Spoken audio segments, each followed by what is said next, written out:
ఏందా పని లేదా? రెడ్డి ఎవరెవరు పోండి మీరు, మీకేం పని లేదా? ఈ 10 మంది కాదు కదా, సభ అంతా ఉంది కదా, ఉండండి, కామ్ ఉండండి, డిస్టర్బ్ చేయండి మీరు. అట్లా బలవంతంగా ఆనాడు ఆంధ్రలో విలీనం చేసింది కాంగ్రెస్ పార్టీ, జవహర్లాల్ నెహ్రూ. 69లో ఉద్యమం వస్తే 400 మంది తెలంగాణ బిడ్డలను పిట్టల్లాగా కాల్చి చంపింది ఇందిరాగాంధీ ప్రభుత్వం, ఆనాడు ఉన్నటువంటి కాంగ్రెస్ పరిపాలన. మళ్ళీ 2001 నుంచి మనం విజృంభిస్తే నంగనాచిలాగా ఇదే కాంగ్రెస్ వచ్చి మన బలాన్ని, మన ఊపును చూసి పొత్తు పెట్టుకొని తెలంగాణ ఇస్తామని నమ్మబలికి మనతో పొత్తు పెట్టుకున్నది కూడా మీరు చూసినారు. మళ్ళా ఎగ్గొట్టే ప్రయత్నం చేసినారు, 14 ఏళ్ళు ఏడిపించినారు. అది మీ అందరికి తెలుసు. వాళ్ళు ఎట్టెట్లా చేస్తూ ఉంటే వాళ్ళ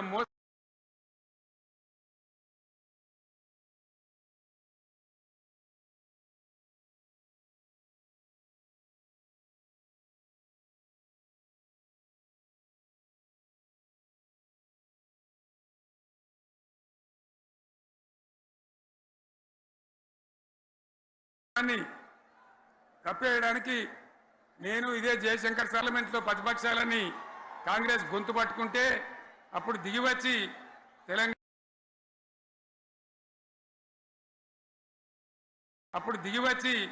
తెలంగాణ కోసం ప్రకటన చేసిన విషయం మీకు తెలుసు. మళ్ళీ ప్రకటన వెనక్కి తీసుకొని మళ్ళా వెనుకకు పోయినారు. ఆ తర్వాత సకల జనుల సమ్మె కావచ్చు, సాగర హారాలు కావచ్చు, వంట వార్పులు కావచ్చు, అనేక రూపాలలో విజృంభించి మళ్ళీ భయంకరమైన పోరాటం చేసినాం. మళ్ళీ 3 ఏళ్ల తర్వాత వాళ్లకు రాజకీయ అవసరం ఏర్పడి ఆనాడు వచ్చి మళ్ళీ తెలంగాణ ఇస్తామని ప్రకటించి, వాళ్ళకి ఇష్టం లేకపోయినా తెలంగాణ సృష్టించినటువంటి ఆ సుడిగాడుపులుగా తట్టుకోలేమని భయపడి తెలంగాణ ఇచ్చిన విషయం కూడా మీకు తెలుసు. తదనంతరం ప్రజలు మనకు అధికారం ఇచ్చినారు. దాన్ని మనం ఏదో అధికారం అనుభవించడానికి తీసుకోలే, బాధ్యతగా తీసుకున్నాం. ఎంత బ్రహ్మాండంగా పనిచేసినాం. రాష్ట్రాన్ని మన చేతిలో పెడితే ఎక్కడున్న తెలంగాణను ఎక్కడ తీసుకొని పోయినాం. అనేక రంగాలలో please please please please please ఒకటే మాట, ఏ బాబు ఇక్కడ నేను మాట్లాడుతున్నా, అక్కడ మీరు మాట్లాడుతున్నా, మీకు ఏమైనా అర్థం ఉన్నదా? ఏది అర్థం కావాలి ప్రజలకు? ఏం పని లేదా? ఇదేం పద్ధతి? మీరు పార్టీ కార్యకర్తలేనా? సైలెన్స్ ఉండండి. అంతమంది నన్ను లక్షల మంది, మీరు 10 మంది ఏందా ఇక్కడ? 10 నిమిషాలు సైలెంట్గా ఉండలేరా? చివరిలో బాగా చెప్తాం, స్లోగా అద్భుతంగా దుంకుదాం, స్టేజ్ ఎత్తి దుంకుదాం. మీరు బాధ్యత చూడాల్సింది ఏంటంటే మీరు అరవడం బంద్ చేయండి.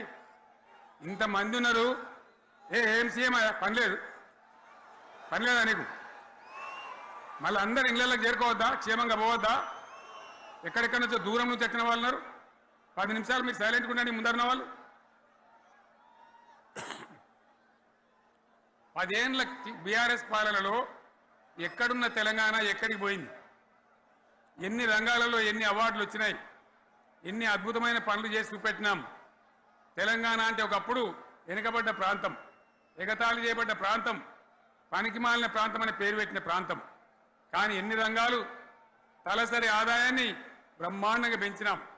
90,000 ఉన్న తలసరి ఆదాయాన్ని 3.5 లక్షల పైచీలకు పెంచుకున్నాం. జిఎస్డిపిని దేశంలో నంబర్ 1 స్థానానికి తీసుకెళ్ళినాం. తెలంగాణలో బ్రహ్మాండంగా పెండింగ్ ప్రాజెక్టులన్నీ కూడా కంప్లీట్ చేసుకున్నాం.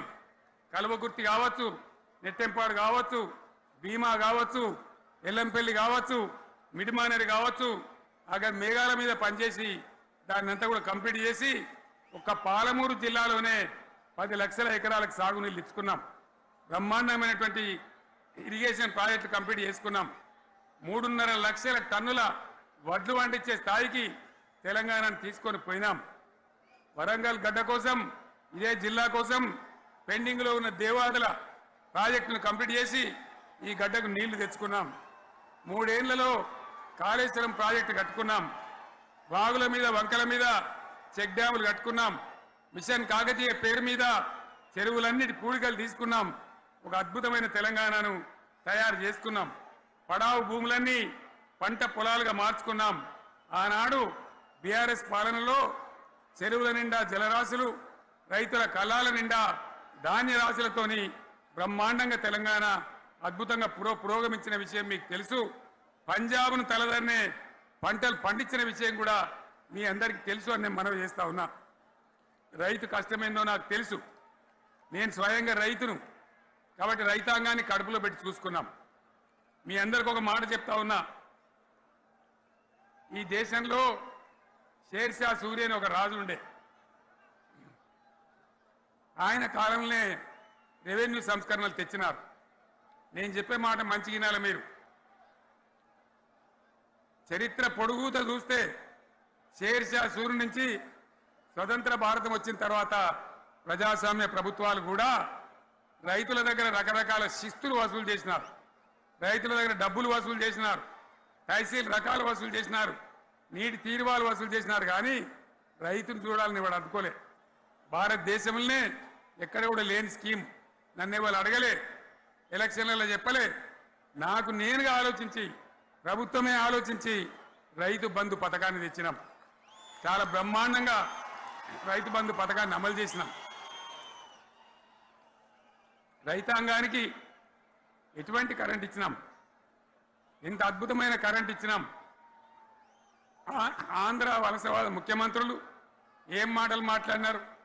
తెలంగాణ వస్తే కారు చీకట్లు అవుతాయి, మీకు కరెంటే రాదు, మీకు పంటలు పండియే రాదని చెప్తే వాళ్ళ నోర్లు ముయించేలాగా ఉత్తమమైనటువంటి ట్రాన్స్ఫార్మర్ కావాలన్నటువంటి, మోటార్లు కావాలన్నటువంటి నాణ్యమైన కరెంటును 24 గంటలు సప్లై చేసినాం. రైతు ఇంట్లో కూర్చుంటే పొలాల కాడ బోర్లు దుంకినాయి. మీరందరూ కళ్ళాడ చూసినారు. నాకంటే ఆ విషయం మీకే ఎక్కువ తెలుసు. అదేవిధంగా రైతులు చనిపోతే 2 ఎకరాలు 3 ఎకరాలు ఉన్న రైతులు ఏముంటుంది, వాళ్ళకి ఆదాయం ఉండదు. వాళ్ళు సస్తే బీఆర్ఎస్ రాకముందు పట్టించుకున్న నాతుడు లేడు. అదే బీఆర్ఎస్ వచ్చిన తర్వాత రైతు బీమా ఇచ్చి వాళ్ళు చనిపోయినాక 8 రోజుల్లోనే వాళ్లకు రైతు బీమా అందే విధంగా ఆనాడు చర్యలు తీసుకున్నాం.